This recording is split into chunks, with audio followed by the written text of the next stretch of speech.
Hello, everyone. Welcome back to me and Jules' amazing team of War of Infinite Panels. We definitely want to apologize to you guys for giving you a semi-late episode for the first one. We recorded it before Comic Con, so you're going to give you guys some Comic Con news, and I survived Comic Con barely, so it happens. But anyway, Jules and I are back, and we're on time, right, Jules? Yes, although what is time to a comic book nerd?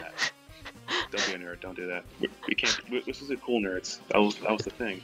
We're cool nerds? Wow, my status has been bumped up.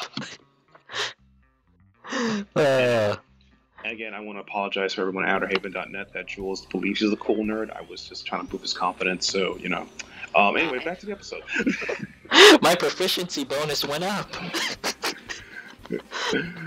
But anyway, so today on the War of Infinite Panels, what is our first topic?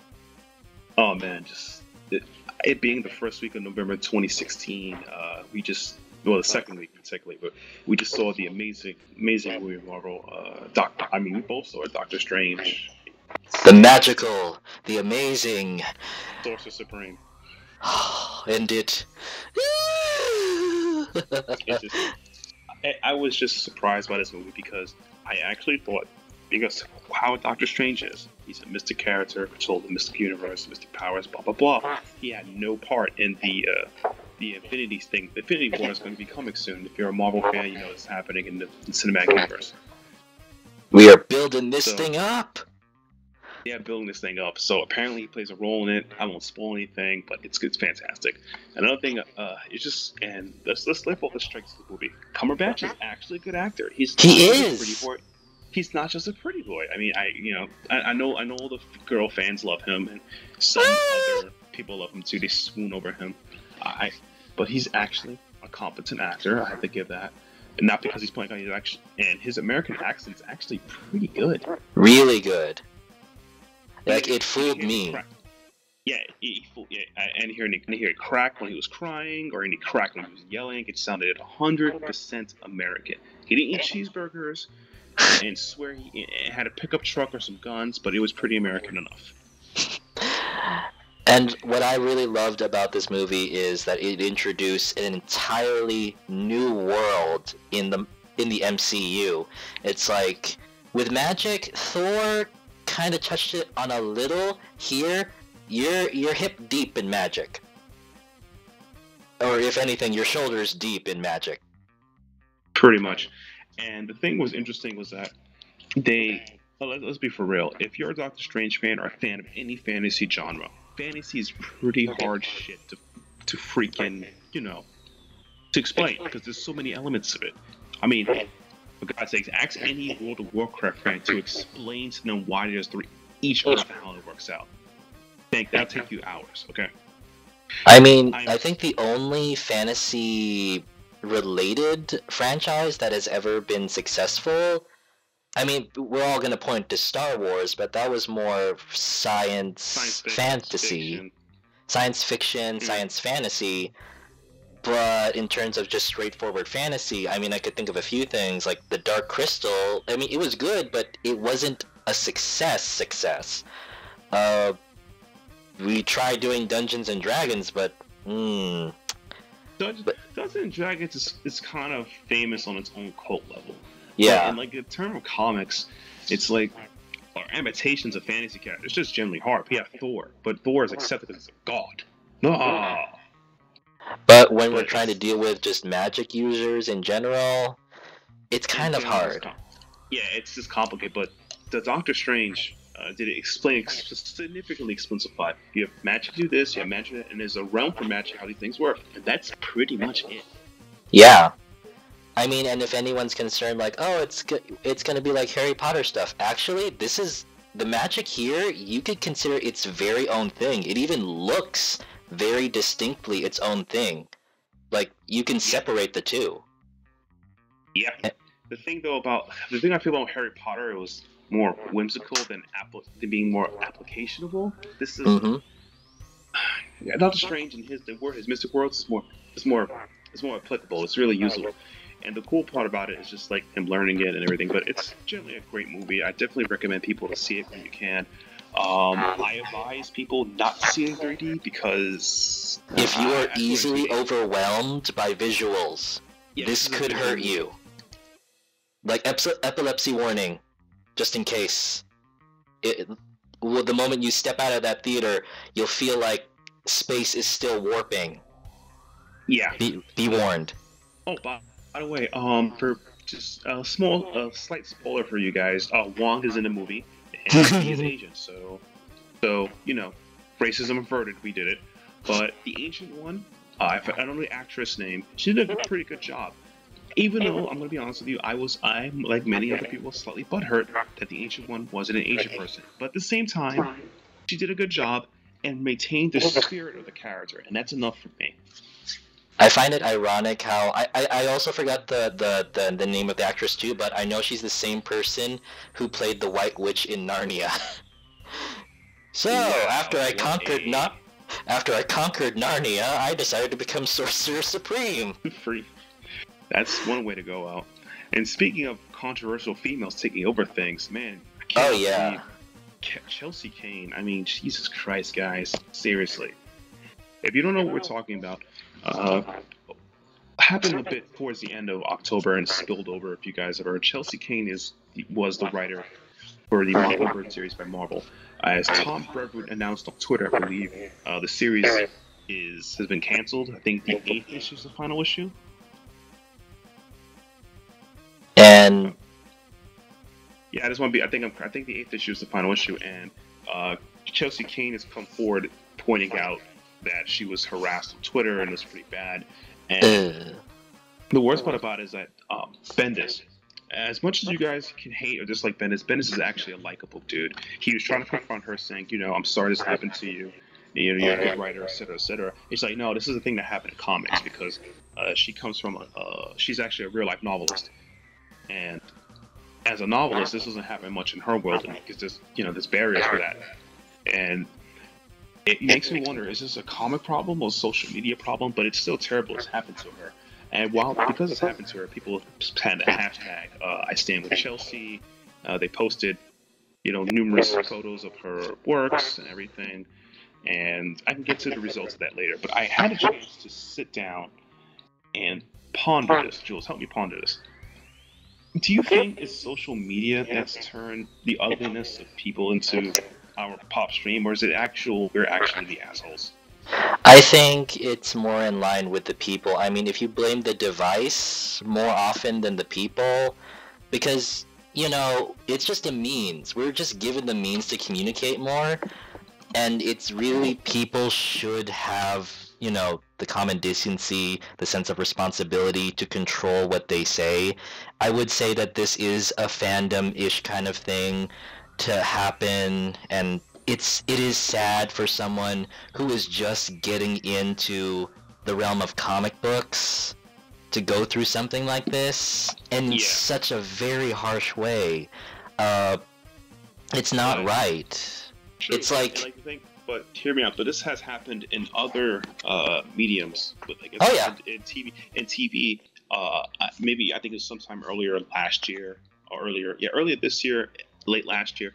The Steven Universe fan was considered extremely toxic. The way they harass people who don't have these beliefs, and Steven innocent cards. Exactly. So I'm kind of conflicted because it's like I want to say that misogyny is a total comic book hero problem because comics are changing, blah blah blah, and it's like it could be that, but at the same time, it's like I generally think outside of social media, maybe people are just, as you pointed out, the devices, people are just assholes. The lack of decency, because just because you can do it, I should do it.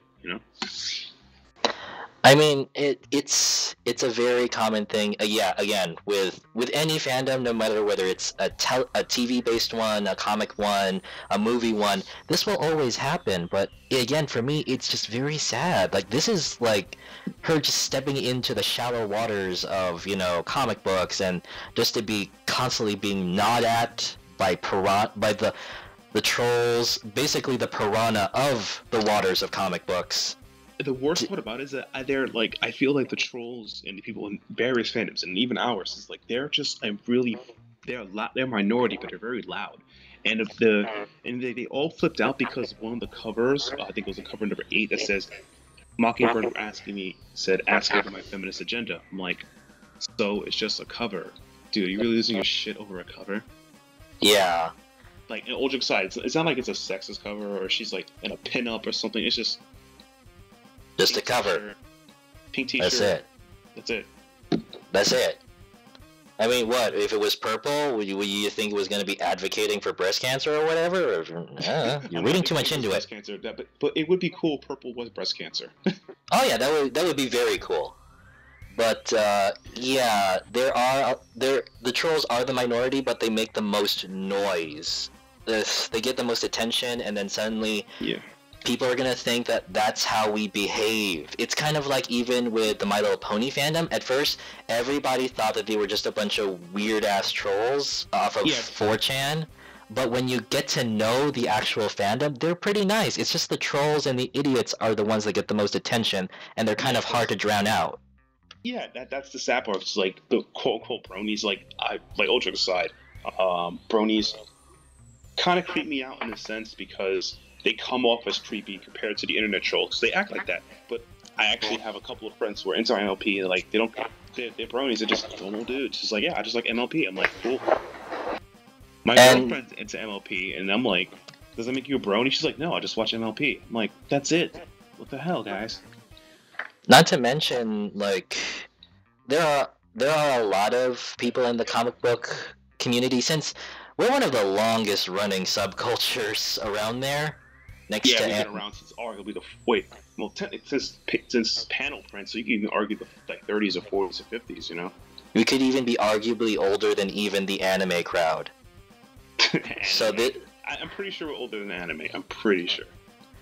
But yeah, fandoms have been around for a long time, and so have, sadly, some of the consistent and less desirable attitudes.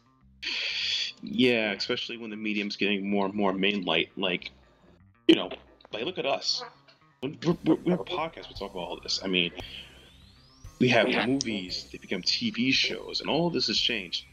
And it's like we're moving. I want to say progressively moving more and more into the mainlight, because I never thought in my day that Luke Cage have his own TV show. Danny Rand, one of my favorite characters, his own TV show. Daredevil, and they're all even like the Arrow, Supergirl, not Superman, Supergirl gets her own TV show.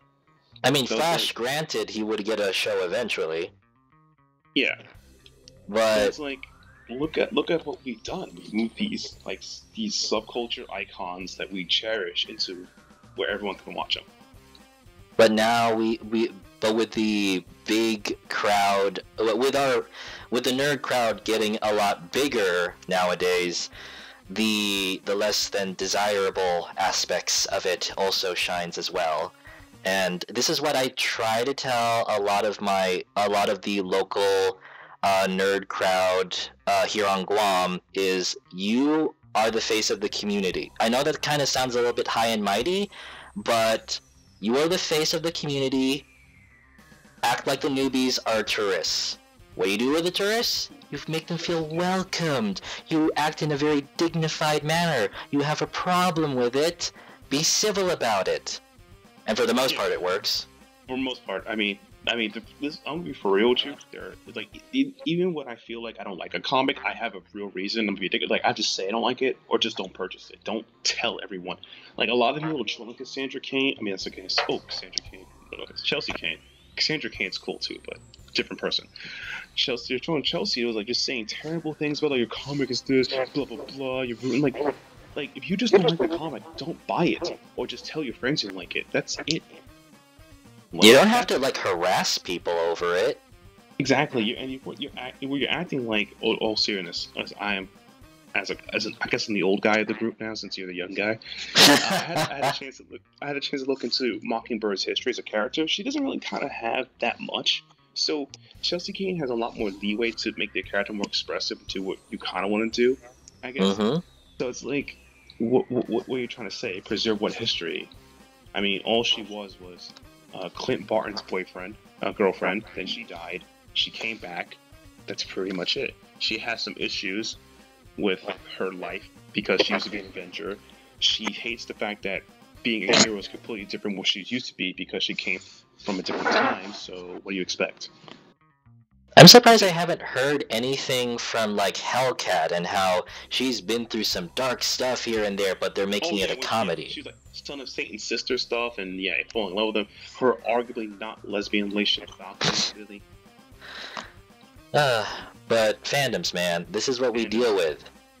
This is why we have a saying in the MLP fandom: love and tolerate, people. Love and tolerate. Seriously. I don't do that. I just punch him over the head. But also, I'm gonna be rude. This the one thing you could learn from this is that I'm deeply saddened by Chelsea Kane because the book is I know she got let go of the book. They told her she's no longer officially. I'm deeply saddened because I don't think she'll be pursuing. I don't know if she'll be pursuing comics after her first reaction is. I know. It's like we bring this person to our hotel and then we dump garbage on her, and obviously she's not going to come back.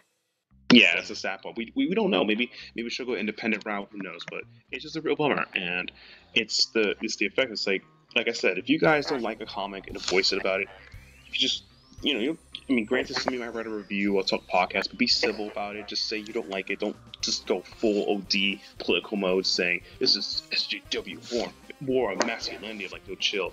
It's just a comic.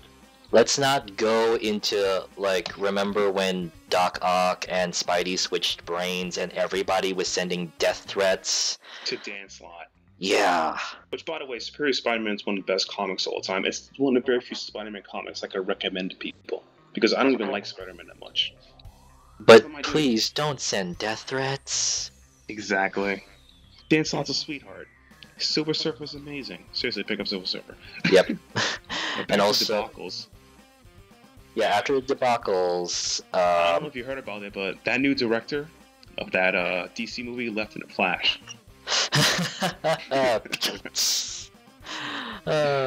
But yes, today the next on the news will be the Flash movie loses its director over creative differences. Again, this is the second director who left, I believe. I think it was Rick Fumiyawa. Fumiyawa, yeah. He directed Dope. And according to the Variety, he left The Flash over creative differences with Warner Brothers. And of course, again, this is making him the second director for this movie. And it's kind of a bummer, really. And I was hoping, this Flash movie, along with the Wonder...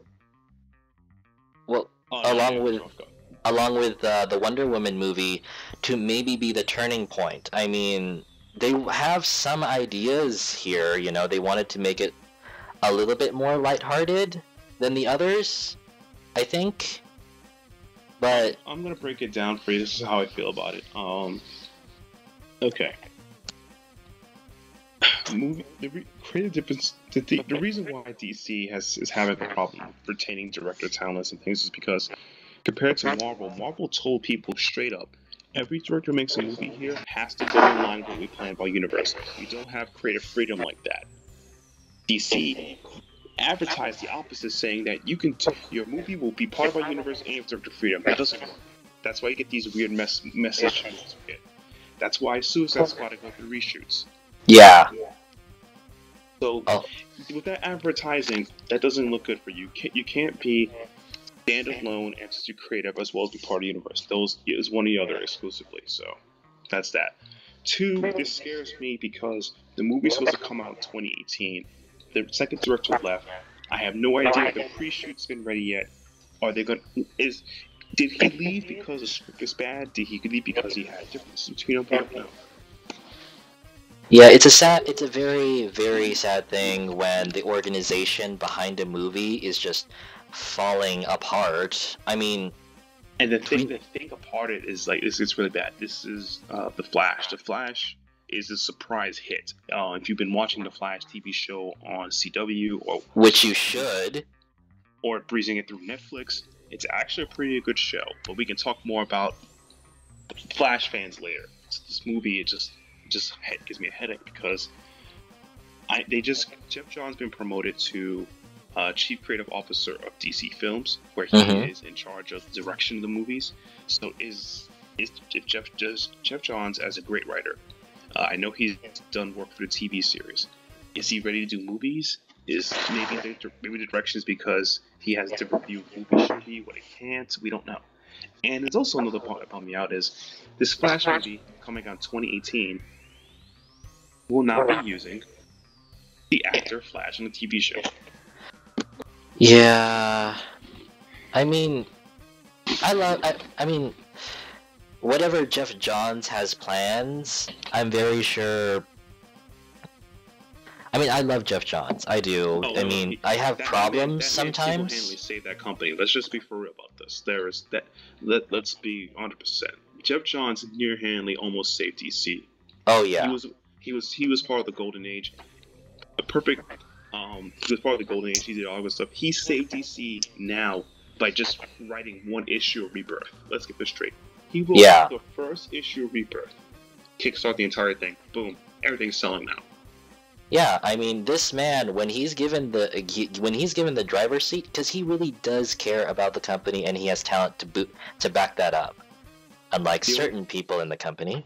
I'm serious. The only thing that makes me sad is that he isn't a man he's not like editor chief of the company where he can make it, because it's like all I'm saying is you can argue what you don't like about Jeff Johns, but he carries the soul of the characters. He knows exactly what he wants to do with them. And chances are you're gonna enjoy it. Like, you might find problems with it, but for most of his work, I tend to enjoy it. Like, believe it or not, my personally best run I read of him was the Teen Titans. Even though I don't think it was like my opinion, the Jeff Johns curse is that he leaves a book and someone to write it, and the book just bombs after it, which is terrible, but it's true. I mean, his Aquaman run was insanely good. Aquaman. And let's not forget his crown jewel, the Green Lantern series, which he stuck with for, what was it, like almost a decade? Oh, jeez, no. I felt that, no, was that JSA? He stuck with JSA for a long time, too. So, this man does really care about the company, so why not just give him the full driver's seat? No, they moved him to the films because they want him to promote the films. And that is what I think that could be the problem, but I don't know. I personally am really kind of confused now because, like I said, 2 directors left the movie. There's nothing to speculate. This is over creative differences. So what does that mean for the DC films, especially as Jules? You could probably tell us. You probably heard recently about what's happening at Warner Brothers. Yes, the AT&T. That wonderful company is attempting to buy DC Comics, or Warner Brothers in general, and in effect DC Comics, for how much? It was like $8 million or something like that. I think it's pretty high. It's a pretty $8 billion. So, and considering how Warner Brothers has been doing lately and all the controversy that's come up, I kind of expected this sooner rather than later. If any of you have followed Warner Brothers these past few months, the public apologies, the workers that are, going on record about how terrible their time was with Warner Brothers and how it's very mismanaged and their livelihoods are destroyed, basically. I am not surprised that this happened or that this is going on. And for me, personally, I kind of hope this does go through in a way. I mean, it's not 100% certain because DC is owned by Time Warner, and I think, well, this is speculation. I think AT&T really wants this, wants to acquire Warner Brothers and DC effectively because of how they're an easy buying target. But because of the let's be honest with you, before Rebirth and before the TV series has brought up arguably a billion plus in revenue, about $1 billion. But over than that, DC has been pretty stumbling through the woods. I mean, 52, Warner Bros. With their movies, Batman v Superman. They're hemorrhaging. They're close to hemorrhaging at this point. Yeah, exactly. And the thing is that, this is my opinion, if AT&T buy Warner Brothers and Jeff Johns had yet to prove himself in the TV realm, there's a possibility that AT&T is going to send their guys to fix the movies because DC has no idea. And the worst part is we don't know what that's going to be like. That's another thing we should all be speculative about, which is super important because I'm from the business world, guys. I know I'm an accountant. I've seen mergers and acquisition happen. So when merger and acquisition happens, mostly acquisition side, people from the company that buy the other company actually most of the time spills their people over into the company they bought. So positions get moved in and moved out. So because they feel like, okay, you guys are failing at this, I'm going to fix this up. I bought you for this reason because I can make profit and you can't. Exactly. Right. It's the same thing that happened with when Disney bought Lucasfilms. They just threw Lucas to the curb. I got your properties, and what I'm doing with Star Wars, I made a profit, and they did make a profit of Star Wars, regardless. But your opinions of it, Star Wars was a success financially. And I'm hoping the same thing will happen with AT&T and DC, although it's not a surefire deal because some sort of conflict since DC is owned by Time Warner, which is of course a subsidiary of Warner Brothers, and Time Warner is a cable company, and AT&T, something about getting it's a communications company essentially. Yeah, it's a communications company, and there's some sort of conflict. I can't remember what that was exactly. That was like at the bottom of the article I was reading on IGN. But it's very possible, and I'm hoping like any change for DC is good at this point. If Jeff Johns cannot save us, with the TV shows and the Rebirth series and his new direction in the movie area, then AT&T, we're opening up our pockets. Buy us now. I think more or less the acquisition won't go through. I think AT&T will not react till they feel they need to because, like I said, what else is there to do?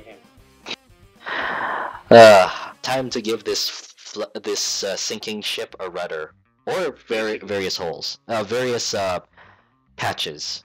Pretty much, and. Like I said, this affects a lot of things going forward because the DC cinematic universe, compared to Marvel, is utterly a second place joke. Yeah, and Marvel is just like doing victory laps at this point. Dancing victory laps. Let's move on to the other news. We have one good news from DC's sinking rudder. The animation studio is still around. Young Justice Season 3 got confirmed, man. We did it. Yay! Season 3, and all it took was just a couple of years of ranting. Complaining, going on the internet about it.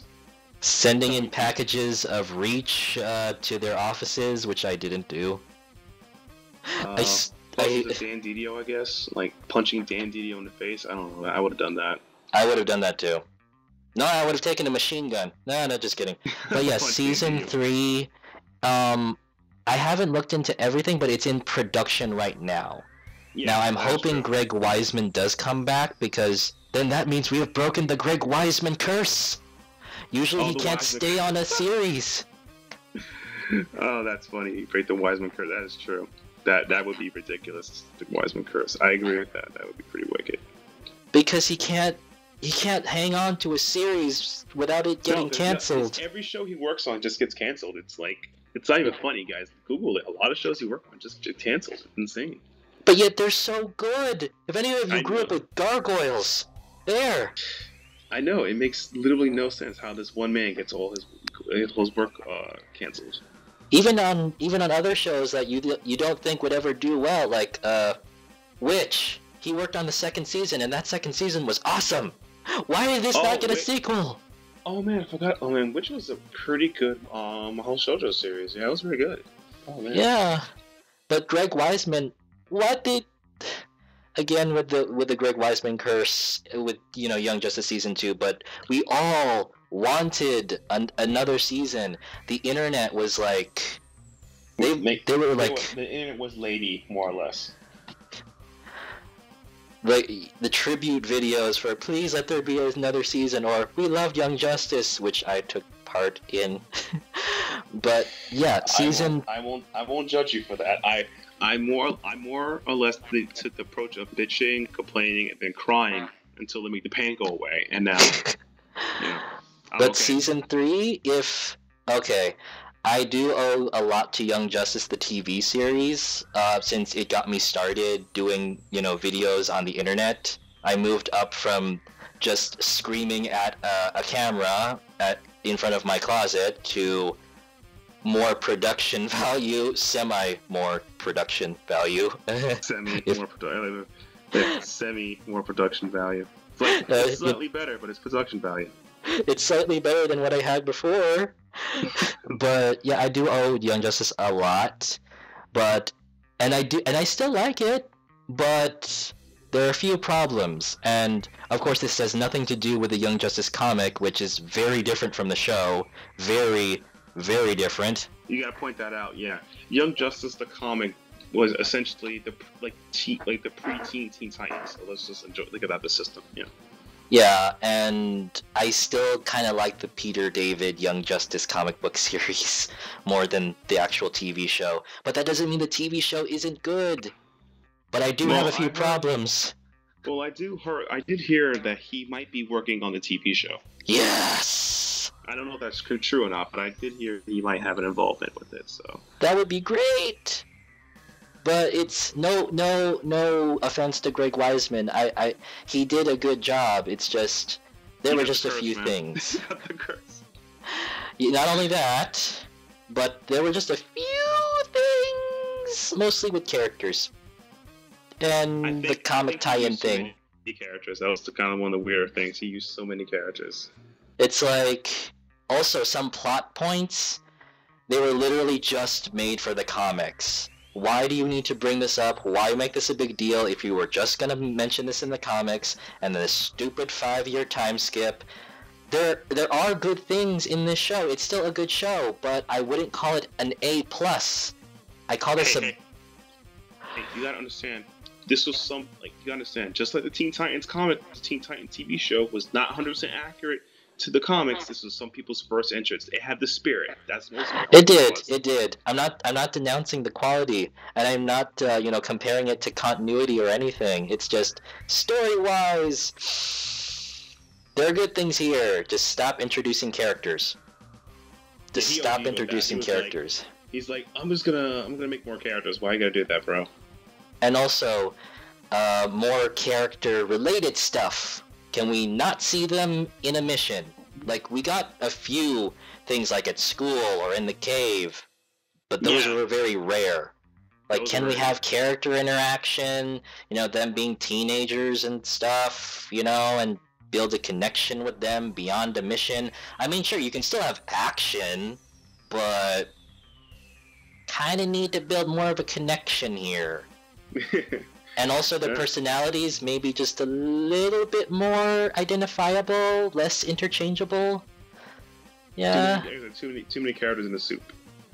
And it's kind of hard to separate them. Like, again, they were kind of interchangeable personalities. The only standouts I would say are Wally, maybe Megan, but that's Megan it. Megan was pretty sweet. But again, Zatanna was great. Yeah, but her douchebag cousin. But maybe cut off a few things, Greg. We don't need this. And don't you dare use the comic book tie-in as a supplement material again. I hate it when writers do that. Oh, if you want to know about this, you gotta give him credit. He tried in his best to stay source of the spirit. He tried everything. Like, I'm going to do my best I can to be as accurate as a comic book I could be. Oh no, it's like he tried to use the comic book tie-in to the show to explore more on plot points. Like how some shows tend to have a comic tie-in, like it's supposedly in relation to the show, like it's in the same art style, same characters, but why did you introduce this in the show but not follow up on, oh, you need to go read the comics? I hate that. I don't like that. No, because then we start fighting over what's canon in the show and what's not. That's funny. No, but in all seriousness, though, I can't give him credit for that. But the one thing that bothered me the most for DC, this is weird. This is not me being a tick on DC. We really like cracked them too hard for like a good 15 minutes. But you notice the success of Young Justice? They didn't reprint any of those old comics so people can like read them after the show. That was. I know. It would have been a great idea. I mean, it would confuse a lot of people, but it would be a great idea. You know, where did this come from? Even though the Young Justice comic was very different from the show in terms of tone, the cast, and I also realized, this isn't the Superboy I fell in love with. Like the Young Justice TV series one, this isn't not the one I fell in love with. I fell in love with the egomaniac, Hawaii surfing, glasses wearing, jacket sporting Superboy. He is the boy. That guy is a douche. I loved him for it. Oh god, it's like monster, you know that? No, he's not a douche that in the way that I want to kill him. He's a douche that he's kind of the dick that you love but also at the same time hate. It's kind of like whenever there's a trickster in the room, you should hate him, but why do I love you? I don't know. You're a terrible person, my friend. I could be worse. I love that. That's the reasoning. I could be worse. Like, thanks. Now I know for this podcast going forward, you could be worse. I could be like, hey, I love Kyubey from Madoka Magica, even though I know how much of a total demon that thing is. I could be that. And this is the final episode of War Infinite Panels. Never again. But I mean, it's kind of like a Loki thing. It's like that he's evil, but you love him. Yeah. But in terms of 90s Superboy, I know there's just some sort of a charm, and he kind of does get a little better over time. Also, I love that suit. So anyway, the jacket was cool, but he was still a terrible human being. Half human, technically. But he mellowed out over time, and also it stood out more. Like right. Every single member of the super family must exude some sort of morality. Why can't I just be a regular teenager? Or semi-regular teenager? But anyway, more or less, what was our... I definitely want to... We got to wind down this podcast and talk about the most important thing ever. What we recommend for the month of November. Outside of go watch Young Justice and Doctor Strange if you can. Watch Doctor Strange if you should. Watch Doctor Strange if you can. If you can. Jules, so what's on your list of recommendations? Well, wow, for the first time in forever, Jules doesn't just stick with DC or Marvel all the time. I have picked Power Rangers, again, from Boom Studios, issue number 7. The more and more I read this, the more I wish these were actual episodes. I mean, the canonicity to some of these things is questionable, like Rita sitting in Lord Zed's chair, but I can go with it. Maybe this happens somewhere in the season. It could happen. I mean, it's still focusing on the Green Ranger Tommy, but whatever, I'm taking it. It's still cool right now. The stakes are even higher. Rita, why were you not this amazing with your plans instead of just being petty? The art's great. And yeah, Kyle Higgins knows his stuff. He does care about the series. There are certain details in here that only a Power Rangers fan would know. And he decides to also do a few new things, which is great. So yeah, Boom Studios Power Rangers issue number 7 by Kyle Higgins is one of my recommendations. That's one of them. All right, one of my recommendations is, as I spoke about earlier, I had a chance to look into it. So as we talked about Mockingbird and Chelsea Kane, after she quit Twitter, I had a chance to look into her series, The Mockingbird. And you know what? It's not as political as the internet make it out to be. It's actually not. The first 5 issues I read, which is also collecting trade paperback, it's not really that political. I mean, it contains the 50th anniversary special too, which that was okay. But the only thing I can argue is that issue 3 was arguably a bit clunky, and that's it. That was kind of clunky. And issue 3 was a bit, but everything else, it was more. It was lots of. Most of it was just funny. It was comedy. And I laughed at like, oh, this is kind of funny. Like, I didn't see anything politically charged in it. There was, like I said, there was issue 3 was funky. There was like a line that she says that I noticed all my heroes are the Y chromosome because she wanted to be a hero her whole life, which is kind of funny. She's rating herself, striking bites, and it's interesting that like she wanted to be a hero, but it's not really that political. You guys took something like this and blasted it out of proportion. You guys are assholes. But seriously, if you can, and I mean the trolls, not the actual fans or the people who didn't buy it. If you didn't buy it, that's your decision. If you didn't buy it and then complained about it and then ruined someone's life, you're a jerk. I will give you. Recommend it. Check out Mockingbird. The first trade paperback is out. It has 5 issues plus the anniversary special. Anniversary special is okay. Artistically, it's pretty damn good. And I enjoyed it. I think it's a good comic. And that is our political statement for this election season, even though it's not really political. Guys, calm down. Yeah. So, what's your next recommendation? My next recommendation, it's outside the realm again. ROM. Issues 1 through, what was I on? Was ROM on issue 3 now? Because I wanted more. Wait, maybe it's on number 4.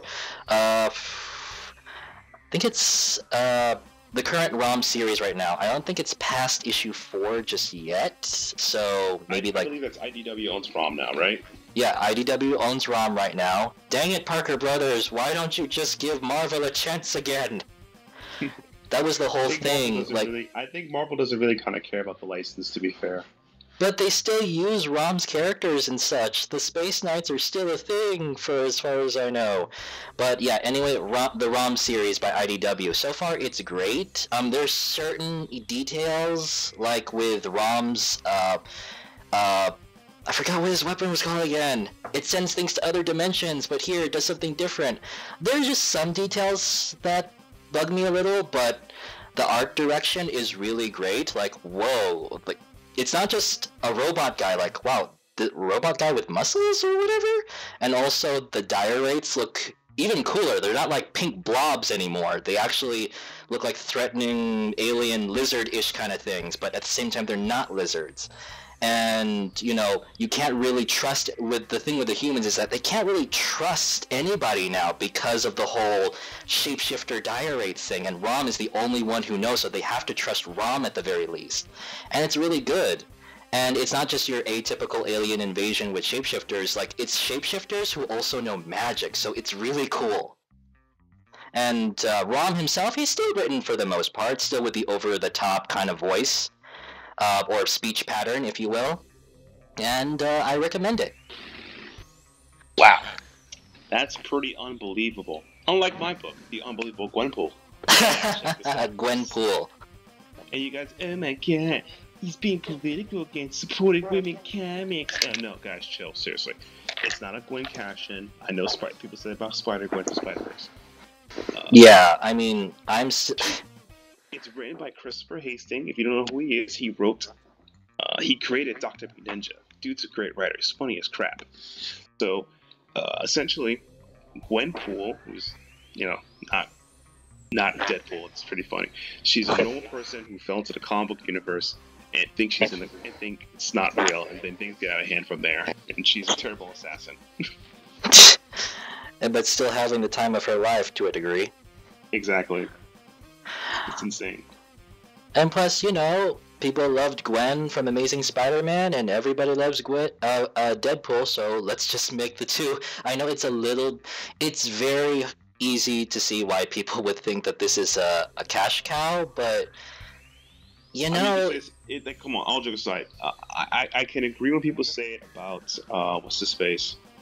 When they say it about, Spider-Gwen, because she was introduced slightly and then to give her own comic book, but it's like, I'm not a spider person, so I always think less of but trust me, this is actually pretty good.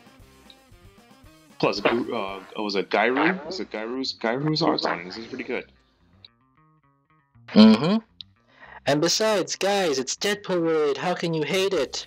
I mean, isn't that kind of heresy to hate on anything Deadpool related? I think that's like a different type of heresy. So anyway, is that our recommendations for this month? Yeah, that's all I can recommend. I mean, I do have a couple of manga to recommend, but that's for the E1 podcast, which is a totally different podcast, which I'm not plugging at all. I swear. Yeah, just like how I'm not gonna plug in like a reaction to Yuri on Ice or anything. No, you would never do that. That'd just be cheap cross promotion, the most garbage. I know. I mean, it'd be the same thing as like, hey, why don't you just go support my Patreon here to support Jules Chan and creating all the sorts of wonderful things he makes. Yeah, I know, which will be linked in his YouTube video, which no one really watches. I mean, come on, YouTube. Yeah. It's nobody all Twitch or nothing.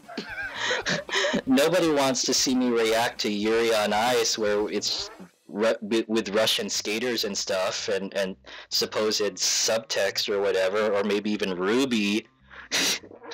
Oh God, Ruby! Oh God! I don't know if you guys know this, but Will, Will Shadows from A1 Podcast has been trying to get me to Rubies for a while now, so I'm gonna crack and watch it. Just take it with a grain of salt, dude. Just take it with a grain of salt, like I do. Okay. Anyway, guys, thanks for checking us out. For the second episode of the War Infinite Panels podcast. Please follow more of our work on the Outerhaven, of course. Of course. And we'll see you guys next month. And keep cool and keep your bad opinions to yourself. Seriously, that's the thing. If you don't like something, try to keep it to yourself. Yeah, guys, remember, love and tolerate. Don't do that. No, don't do it. You're fired. All right, let's replace you with next episode. Alright, see you guys later.